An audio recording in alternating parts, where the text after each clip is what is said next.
ಓಂ ಹ್ರೀಂ ಭೈರವಿ ಕ್ಲಾಂ ಹ್ರೀಂ ಸ್ವಾಹ. ನಮಸ್ಕಾರ. ನೋಡಿ, ಜ್ಯೋತಿಷ್ಯದ ಬಗ್ಗೆ ನಾವು ಹೇಳುವಾಗ ಬಹಳಷ್ಟು ಜನ ನನಗೆ ಕಾಮೆಂಟ್ಸ್ ಮಾಡ್ತಿದ್ರು, ಸರ್ ನೀವು ಹೇಗೆ ಜಾತಕವನ್ನ ನೋಡ್ತೀರಾ ಅಂತ ಹೇಳಿ. ನೋಡಿ, ಒಂದು ಜಾತಕವನ್ನ ನೋಡೋದು ಅಂತಂದ್ರೆ ಮೊದಲನೇದಾಗಿ ನಿಮ್ಮ ಈಗ ಫಾರ್ ಎಕ್ಸಾಂಪಲ್ ಒಂದು ವಿವಾಹದ ಬಗ್ಗೆ ತಿಳ್ಕೊಳ್ಬೇಕಾದ್ರೆ ಅವರ ಲಗ್ನ ಚಾರ್ಟ್ ಅನ್ನ ನೋಡ್ಬೇಕು, ನವಾಂಶ ಚಾರ್ಟ್ ಅನ್ನ ನೋಡ್ಬೇಕು, ಸಪ್ತಾಂಶವನ್ನ ನೋಡ್ಬೇಕು, ಗ್ರಹಗಳ ಟ್ರಾನ್ಸಿಟ್ ಅನ್ನ ನೋಡ್ಬೇಕಾಗತ್ತೆ. ಆಮೇಲೆ ಯಾವ ದಶೆ, ಅಂತರ್ದಶೆ, ಪ್ರತ್ಯಂತ ದಶೆಗಳನ್ನು ನೋಡ್ಬೇಕು. ಜಮಿನಿ ಚರದಶೆನ ನಾನು ಅಪ್ಲೈ ಮಾಡ್ತೀನಿ, ಯೋಗಿನಿ ದಶೆಯನ್ನ ಅಪ್ಲೈ ಮಾಡ್ತೀನಿ. ಸೊ ಜ್ಯೋತಿಷ್ಯದಲ್ಲಿ ಒಂದು ಎಕ್ಸಾಕ್ಟ್ ಪ್ರೆಡಿಕ್ಷನ್ ಕೊಡ್ಬೇಕಾದ್ರೆ ಹಲವಾರು ತರದ ಸಿಸ್ಟಮ್ಗಳನ್ನ ನಾನು ಅಪ್ಲೈ ಮಾಡ್ತೀನಿ. ಜೊತೆಯಲ್ಲಿ ಹಸ್ತ ಸಾಮುದ್ರಿಕೆಯನ್ನು ಕೂಡ ನಾನು ಅಪ್ಲೈ ಮಾಡ್ತೀನಿ. ಇಲ್ಲಿರುವ ರೇಖೆಗಳನ್ನು ನಾಡಿ ಜ್ಯೋತಿಷದ ಪ್ರಕಾರವಾಗಿ ಅಪ್ಲೈ ಮಾಡ್ತೀನಿ. ಅಂದ್ರೆ ತುಂಬಾ ಜನಕ್ಕೆ ಬರ್ತ್ ಟೈಮ್ ಅಕ್ಯುರೇಟ್ ಆಗಿರಲ್ಲ. ಸೊ ಬರ್ತ್ ಟೈಮ್ ಸರಿ ಇಲ್ಲ ಅಂದಾಗ ಸುಮಾರು ಒಂದು ಅರ್ಧ ಗಂಟೆ 1 ಗಂಟೆ ವ್ಯತ್ಯಾಸ ಇದ್ರೆ ನಾನು ಬರ್ತ್ ಟೈಮ್ ರೆಕ್ಟಿಫೈ ಮಾಡ್ತೀನಿ. ಸೊ ಅವರ ಲಗ್ನ ಯಾವುದು ಅಂತ ಫಸ್ಟ್ ತಿಳ್ಕೊಳ್ಳೋ ಪ್ರಯತ್ನ ಮಾಡಿ ಲಗ್ನವನ್ನ ತಿದ್ದುತ್ತೀನಿ. ಸೊ ಆ ಲಗ್ನವನ್ನು ಕಂಡು ಹಿಡಿದು ಭವಿಷ್ಯವನ್ನ ಹೇಳ್ತೀನಿ. ಒಂದ್ ವೇಳೆ ಟೈಮ್ ಪರ್ಫೆಕ್ಟ್ ಆಗಿ ಸಿಕ್ತಿಲ್ಲ ಅಂದಾಗ ಹಸ್ತರೇಖೆಗಳನ್ನ ಹಾರೋಸ್ಕೋಪ್ಗೆ ಮ್ಯಾಚ್ ಮಾಡ್ತೀನಿ. ಆನಂತರ ಪ್ರಶ್ನೆ ಕೋಲನ್ನು ಉಪಯೋಗಿಸಿ ಬಹಳ ಈಸಿಯಾಗಿ ಸಲೀಸಾಗಿ ಪ್ರೆಡಿಕ್ಷನ್ಸ್ ನ ಕೊಡಬಹುದು. ಆದ್ರೆ ಇದಕ್ಕೆ ಸ್ವಲ್ಪ ಅನುಭವ ಬೇಕಾಗತ್ತೆ. ಈ ಮೆಥಡಾಲಜಿನ ನಾನು ಅಕ್ಸೆಪ್ಟ್ ಮಾಡ್ಕೊಂಡಿದ್ದೀನಿ, ಅದನ್ನ ಅಪ್ಲೈ ಮಾಡಿದ್ದೀನಿ. ತುಂಬಾ ಜನಕ್ಕೆ ನಾನು ಪ್ರೆಡಿಕ್ಷನ್ಸ್ ನ ಕೊಟ್ಟಿದ್ದೀನಿ. ಜೀವನದ ಮೇಜರ್ ಇವೆಂಟ್ಸ್ ನ ಬಹಳ ಚೆನ್ನಾಗಿ ಹೇಳೋದು. ಇದಕ್ಕೆ ಸ್ಟೆಪ್ ಬೈ ಸ್ಟೆಪ್ ನಾವು ಹೋಗಿ ನೋಡ್ಬೇಕಾಗತ್ತೆ. ಇದು ಬಂದು ನಾನು KN ರಾವ್ ಅವರ ಒಂದು ಸಿಸ್ಟಮ್ ನ ಜಾಸ್ತಿ ಫಾಲೋ ಮಾಡ್ತೀನಿ. ಜಮೀನ್ ಚರದಶೆದು ಅವರ ಕ್ಯಾಲ್ಕುಲೇಷನ್ ಫಾಲೋ ಮಾಡ್ತೀನಿ. ಸೊ ಎಕ್ಸಾಕ್ಟ್ ಪ್ರೆಡಿಕ್ಷನ್ಸ್ ಬರುತ್ತೆ. ಸೊ ಈ ಮಟ್ಟದಲ್ಲಿ ನಾವು ಹೇಳಿದೆ ಸುಮ್ಮನೆ ಜನಗಳಿಗೆ ಯಾವುದೋ ಒಂದು ನ್ಯೂಮರಾಲಜಿಕಲ್ ರೆಮಿಡಿ, ಜೆಮ್ ಸ್ಟೋನ್ಸ್, ಕಾಸ್ಟ್ಲಿ ಪೂಜೆಗಳನ್ನ ಹೇಳೋದು. ಸೊ ಇದು ಋಷಿಗಳು ಹೇಳದೇ ಇರುವಂತ ಕಾಳಸರ್ಪ ದೋಷದ ಬಗ್ಗೆ, ಕುಜ ದೋಷದ ಬಗ್ಗೆ ಎಲ್ಲ ಎದುರಿಸೋದು, ಇದು ಯಾವುದು ಕೂಡ ಜ್ಯೋತಿಷ ಅಲ್ಲ. ಸೊ ಇದನ್ನೇ ನಾನು ಮೊದಲಿಂದ ಹೇಳ್ತಾ ಬಂದಿದ್ದೀನಿ. ಸೊ ನಿಜವಾದ ಜ್ಯೋತಿಷ ಆದವರು ಇದನ್ನ ಫಾಲೋ ಮಾಡಲ್ಲ. ಪರಾಶರ ಮಹರ್ಷಿ ಕೊಟ್ಟಿರುವಂತಹ ಸಿಂಪಲ್ ರೆಮಿಡೀಸ್ ನ ಹೇಳ್ತಾರೆ. ಹಾಗೇನೆ ಹಿಂದೆ ನಡೆದಿರುವ ಘಟನೆಗಳನ್ನು ಕೂಡ ಹೇಳಿ ಜಾತಕದ ಲಗ್ನವನ್ನು ತಿದ್ದಿ ಭವಿಷ್ಯವನ್ನು ಹೇಳ್ತಾರೆ. ಇಷ್ಟು ಗಮನದಲ್ಲಿ ಇಟ್ಕೊಳ್ಳಿ. ಸೊ ರಾಶಿ ಭವಿಷ್ಯವನ್ನ ಬಗ್ಗೆ ನಾವು ಮಾತಾಡೋದಕ್ಕೆ ಮುಂಚೆ ಈ ವಿಷಯಗಳ ಬಗ್ಗೆ ನಮಗೆ ಗಮನ ಇರಲಿ. ವೃಷಭ ರಾಶಿ 2026 ಏಪ್ರಿಲ್ ತಿಂಗಳ 5ನೇ ತಾರೀಕಿನ ನಂತರ ವಾರ ಫಲದಲ್ಲಿ ನಾವು ನೋಡೋದಾದ್ರೆ ವೃಷಭ ರಾಶಿಯಲ್ಲಿ ಹುಟ್ಟಿರುವಂತಹ ವ್ಯಕ್ತಿಗಳಿಗೆ ರಾಶ್ಯಾಧಿಪತಿಯಾಗಿರುವಂತಹ ಶುಕ್ರ 12ನೇ ಮನೆಯಲ್ಲಿ ಇರುವಂತದ್ದು ಆರೋಗ್ಯದಲ್ಲಿ ವಿಪರೀತವಾಗಿರುವಂತಹ ಸಮಸ್ಯೆಗಳನ್ನು ಅನುಭವಿಸ್ತೀರಾ. 12 ಅನ್ನೋದು ವ್ಯಯ, ಆಸ್ಪತ್ರೆಗಳಿಗಾಗಿ ಹಣ ವ್ಯಯ ಆಗ್ಬೋದು, ಅನವಶ್ಯಕ ಓಡಾಟಗಳಿಗಾಗಿ ವ್ಯಯ ಆಗ್ಬೋದು.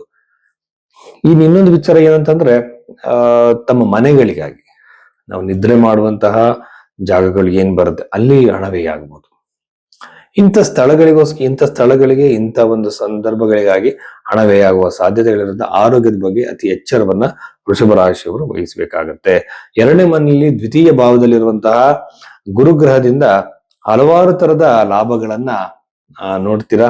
ಜೊತೆಯಲ್ಲಿ ಈ ಒಂದು ಗುರುಗ್ರಹದಿಂದ ಅನಿರೀಕ್ಷಿತವಾಗಿರುವಂತಹ ಲಾಭ ಕೂಡ ಆಗುತ್ತೆ. ಒಂದೊಂದ್ಸಲ ಎಲ್ಲೋ ಹಣ ಕೊಟ್ಟಿರ್ತೀರಾ, ಹಣ ಬಂದಿರಲ್ಲ, ಹಣ ಬರೋ ಸಾಧ್ಯತೆ. ಸೊ ಎಲ್ಲೋ ಒಂದ್ ಕಡೆ ಸಾಲ ಕೊಟ್ಟಿದ್ದೆ, ಸ್ನೇಹಿತರಿಗೆ ಇನ್ವೆಸ್ಟ್ಮೆಂಟ್ ಮಾಡಿದ್ದೆ, ಈಗ ನನಗೆ ಬರ್ತಾ ಇಲ್ಲ ಸಾರ್ ಅಂತಾರೆ, ಅಂತವ್ರಿಗೆ ಲಾಭ ಆಗುವ ಸಾಧ್ಯತೆ ಇದೆ. ಇನ್ನೊಂದು 2ನೇ ಮನೆ ಇರುವುದು ಕುಟುಂಬ ಸ್ಥಾನವಾಗಿರುವಂತಹ ಕುಟುಂಬದ ಜೊತೆ ನೆಮ್ಮದಿ, ಆನಂದಕರವಾಗಿರುವ ವಾತಾವರಣ ಕ್ರಿಯೇಟ್ ಆಗುತ್ತೆ.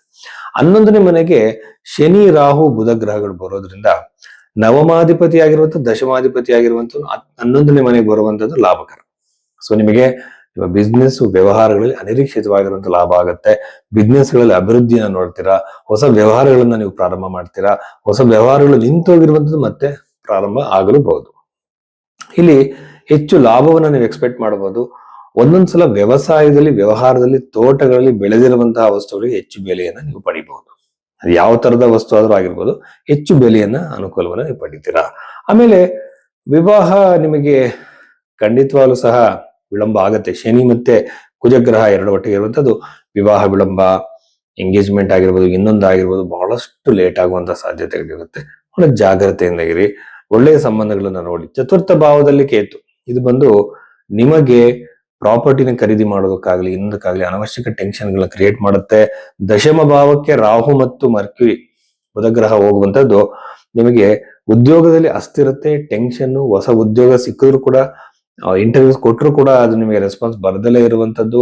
ಬಿಸ್ನೆಸ್ ಗಳಿಗೆ ಇನ್ವೆಸ್ಟ್ಮೆಂಟ್ ಮಾಡಿ ಒಂದು ಬಿಸ್ನೆಸ್ ಸ್ಟಾರ್ಟ್ ಮಾಡೋದಕ್ಕೆ ಬಿಲ್ಡಿಂಗು, ಪ್ಲೇಸ್ ಎಲ್ಲ ನೋಡಿರ್ತೀರಾ, ಪ್ರಾರಂಭನೇ ಆಗೋದಿಲ್ಲ ಬೇರೆ ಬೇರೆ ಕಾರಣಗಳಿಂದ. ಎಂಪ್ಲಾಯ್ಗಳು ಸಿಗದೆ ಇರುವಂತದ್ದು, ಇನ್ನೊಂದ್ರಿಂದನೋ, ಈ ರೀತಿಯಾಗಿರುವಂತ ನಾನಾ ತರದ ಟೆನ್ಷನ್ ಗಳನ್ನ ನೀವು ವೃತ್ತಿ ಜೀವನದಲ್ಲಿ ಅನುಭವಿಸೋ ಸಾಧ್ಯತೆ ಇರುತ್ತೆ. ಜಾಬ್ ಸರಿಯಾಗಿರೋ ಸಮಯಕ್ಕೆ ಸಿಗದೆ ಟೆನ್ಷನ್ ನೋವನ್ನ ನೀವು ಅನುಭವಿಸುವಂತ ಸಾಧ್ಯತೆ ಅತಿ ಹೆಚ್ಚಾಗಿರುತ್ತೆ. ಅದ್ರ ಜೊತೆಯಲ್ಲಿ 11ನೇ ಮನೆಯನ್ನ ನೋಡ್ತಾ ಇದ್ರೆ ನಿಮ್ಮ ಅಣ್ಣಂದರಿಂದ, ನಿಮ್ಗಿಂತ ದೊಡ್ಡವರಿಂದ ನಿಮಗೆ ಕಿರಿಕಿರಿಗಳು, ವ್ಯಾಜ್ಯಗಳು ಉಂಟಾಗ್ಬೋದು. ಈ ವಿಚಾರದಲ್ಲಿ ಸ್ವಲ್ಪ ನೀವು ಗಮನವನ್ನ ಕೊಡಬೇಕಾಗತ್ತೆ. ಆಮೇಲೆ ಆ ಆ ದಶಮ ಭಾವವನ್ನ ಇನ್ನೊಂದ್ಸಲ ನಾವು ಅಬ್ಸರ್ವ್ ಮಾಡಿದ್ರೆ ರಾಹು ಮತ್ತೆ ಈ ಗ್ರಹಗಳಿಂದ ಅನವಶ್ಯಕವಾಗಿರುವಂತಹ ಟೆನ್ಷನ್ಗಳೇ ಜಾಸ್ತಿ. ವೃತ್ತಿ ಜೀವನದಲ್ಲಿ ಹಲವಾರು ತರದ ಟೆನ್ಷನ್ಗಳನ್ನ ಅನುಭವಿಸ್ತೀರಾ. ನಿಮ್ಮ ಒಂದು ಸ್ನೇಹಿತರು ನಿಮಗೆ ಶತ್ರುಗಳಾಗುವಂತ ಸಾಧ್ಯತೆ ಇರುತ್ತೆ.